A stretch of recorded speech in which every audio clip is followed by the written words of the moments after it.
एक बहुत ही important topic आज हम डिस्कस करने वाले हैं, जो डाउट सबके बीच में चल रहा है जब से सेक्शन 206 सी सबसेक्शन 1H आया है कि आप जो भी माल सेल करोगे आपको उस पे आपके बायर से टीसीएस कलेक्ट करना है। अगर पिछले साल आपका टर्नओवर 10 करोड़ से ज़्यादा था और 50 लाख से ज़्यादा की सेल आपने पर्टिकुलर बायर से कर दी है, तो एक डाउट ये चल रहा था कि हमें जो टीसीएस है वो बेसिकली कलेक्ट कब करना है, कब चार्ज करना है, ये डाउट चल रहा था। सबसे पहला कि हाउ कैसे होगा और व्हेन और चार्ज कब करना है दोस्तों, क्योंकि हम सब ने सुनते हुए आए हैं कि अमाउंट जब रिसीव होगा बायर से उससे हमारी लायबिलिटी आएगी टीसीएस की।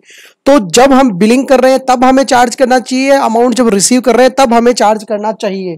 तो दोस्तों इसके दो अल्टरनेट मैं आपको बताता हूं। पहला अल्टरनेट है कि TCS can be collected by charging through invoice. जब आप सेल का इनवॉइस बना रहे हो उस समय उसमें आप टीसीएस का अमाउंट ऐड कर सकते हो, लेकिन ध्यान रखिएगा उस समय जैसे आपने ऐड कर लिया टीसीएस का अमाउंट, आपकी बुक्स में एंट्री कर ली उसकी, तो इसका मतलब ये नहीं है कि उस समय आपकी लायबिलिटी आ गई है जमा कराने की। जी नहीं, आगे आप पढ़िए, इससे आपको क्लियर हो जाएगा कि जैसे आपने इनवॉइस में चार्ज किया, लेट सपोज आप एक 100 रुपए का इनवॉइस बना रहे हो, 100 रुपए प्लस 18% जीएसटी 118 प्लस 1.1% आपने टीसीएस उसमें लगाया, जो कि अभी के लिए रेट उसकी 25% से घटा के 0.075 है।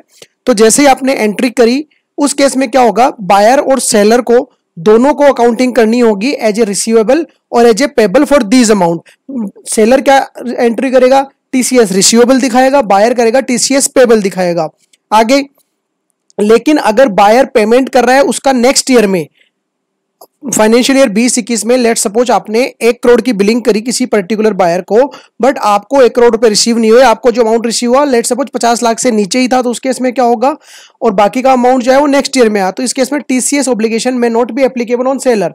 सेलर पे एप्लीकेबल नहीं होएगा टीसीएस प्रोविजन। क्यों नहीं होगा, क्योंकि उसने एक साल में 50 लाख से ज्यादा का अमाउंट सेल कंसिडरेशन रिसीव नहीं किया है। ये कंप्लीटली रिसिप्ट बेसिस पे है, तो आपने सेल कंसिडरेशन रिसीव नहीं किया है तो बायर सेलर पे नहीं आएगी।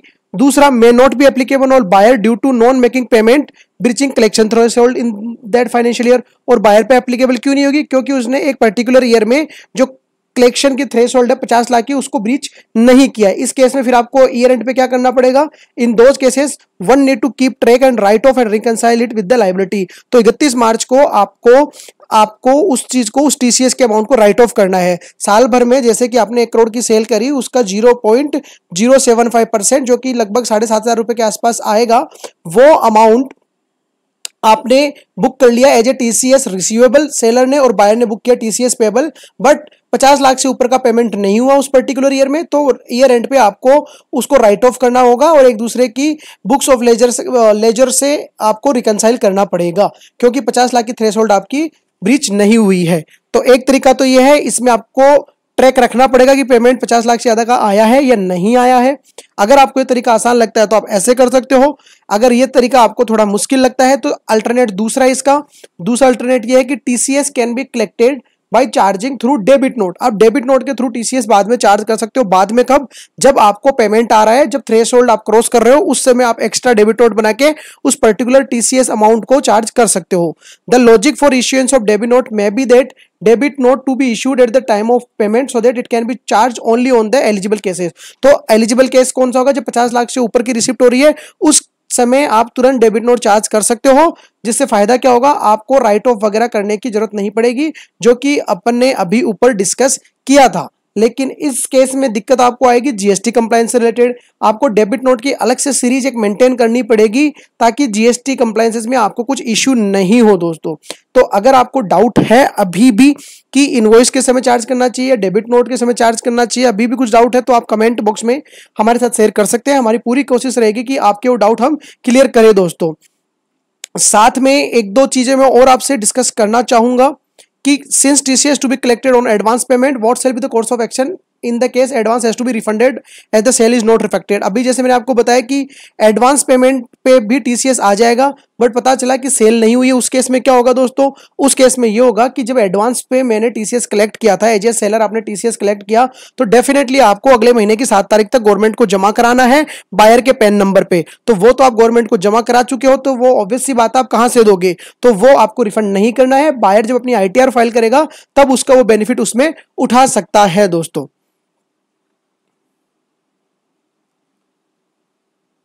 दूसरा इसमें एक और इंपॉर्टेंट पॉइंट जो मैं आपसे कंसीडर करना चाहूंगा, जो टर्नओवर हम कैलकुलेट करेंगे 10 करोड़ रुपए का, क्या उसमें सेल ऑफ सर्विस लेना है, सेल ऑफ गुड्स लेना है? तो दोस्तों उसमें आपको सेल ऑफ सर्विस और सेल ऑफ गुड्स दोनों ही कंसीडर करना है।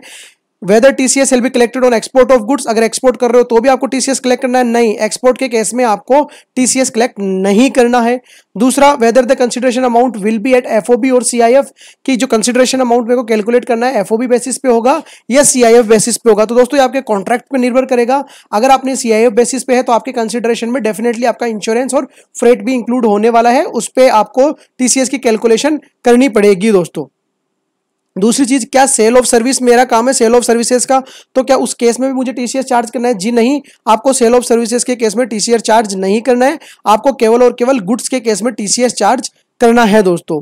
बायर, अब कौन कौन से बायर है जिनसे मुझे करना है टीसीएस चार्ज? आपको सब बायर से करना है, बट कुछ एक गवर्नमेंट ने लिस्टेड कर दिए, उनसे आपको नहीं करना है, जो कि आपको नीचे 3 दिख रहे होंगे: central government, state government, embassy, high commission, legation, commission, consulate, trade representation of a foreign state, a local authority, person importing goods into India। इस केस में आपको चार्ज नहीं करना है टीसीएस का अमाउंट। तो दोस्तों ये थी कुछ एक इंपॉर्टेंट अपडेट्स टीसीएस के बारे में। अगर अभी भी आपको कोई डाउट है इसके रिगार्डिंग तो आप हमसे हमारे साथ कमेंट बॉक्स में शेयर करें। हमारी पूरी कोशिश रहेगी कि आपका डाउट हम जल्दी से जल्दी क्लियर करें दोस्तों। तो अगेन मैं रिपीट कर रहा हूं, 2 तरीके हैं टीसीएस चार्ज करने के, या तो आप इनवॉइस के समय भी कर सकते हो, आपको लेकिन रिकॉर्ड बना के रखना पड़ेगा। ईयर एंड पे जब आप जाओगे तो आपको ये देखना पड़ेगा कि किसका अमाउंट आपके पास रिसीव हुआ है, एक्चुअल लायबिलिटी आपकी कौन सी है, एक्चुअल लायबिलिटी आपकी कौन सी नहीं है। इवन मंथ एंड पे भी आपको रिकंसिलेशन करना पड़ेगा कि जो मैंने पूरे मंथ में सेल का इनवॉइस चार्ज, सेल का बिल बनाया, उस पर जो टीसीएस चार्ज किया, तो उस पर्टिकुलर मंथ में कितना अमाउंट मेरे पास आ गया है। अगर अमाउंट नहीं आया आपके पास पर्टिकुलर मंथ में तो आपकी टीसीएस पेमेंट करने की लायबिलिटी बनेगी ही नहीं दोस्तों, वो केवल और केवल रिसिप्ट बेसिस पे है। अगर आप ये ट्रैक नहीं रखना चाहते हो तो आप सिंपली डेबिट नोट के आधार पर भी कर सकते हो। जब आपको सामने वाली पार्टी से आपकी सेल के अगेंस्ट बायर से आपके पास पेमेंट आ रहा है, उस समय आप एक डेबिट नोट बना सकते हो टीसीएस का, और अकॉर्डिंगली फिर आप उसको अगले महीने की 7 तारीख तक उसको जमा करा सकते हो, और आपको टीसीएस की रिटर्न भी आपको अकॉर्डिंगली फाइल करनी पड़ेगी। तो दोस्तों आपको ये रिकंसिलेशन बनाने की जरूरत पड़ सकती है अगर आप इनवॉइस रूट में जा रहे हो तो, और डेबिट नोट में हो सकता है आपको रिकंसिलेशन बनाने की इतनी जरूरत नहीं पड़ेगी। तो दोस्तों अगर आप चैनल पे नए हैं तो चैनल को आप अभी सब्सक्राइब कर लीजिए, क्योंकि हमारी पूरी कोशिश रहती है रिसेंट जो भी नोटिफिकेशन आती है गवर्नमेंट की साइड से, जो भी अपडेट आते हैं, वो अपडेट हम जल्दी से जल्दी आप लोगों के साथ शेयर करें, जिससे आप लोगों को किसी भी अपडेट से किसी भी अपडेट आपसे चूके नहीं दोस्तों। इसी के साथ आपकी परमिशन के साथ मैं वीडियो यहीं पे साइन ऑफ करना चाहूंगा। मिलते हैं किसी नए वीडियो में, किसी नई अपडेट, किसी नई जानकारी के साथ। तब तक के लिए थैंक यू सो मच। जय हिंद, जय भारत।